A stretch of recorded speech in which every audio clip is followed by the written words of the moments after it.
Me data 29 mars, pritet të mbahen zgjedhjet për kryetar të Partisë Demokratike Dega 2 Durrës.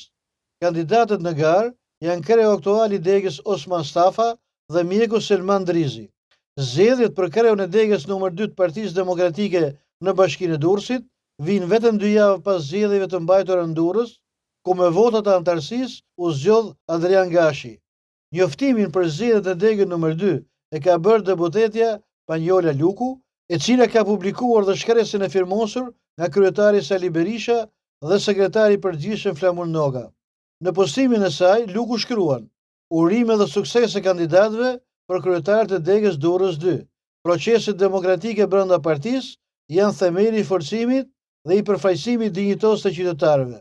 Besoj se përmes angazhimit, vizionit dhe përkushtimit tuaj do të kontribuoni në fuqizimin e mëtejshëm të strukturave tona dhe në rrugën drejt fitores.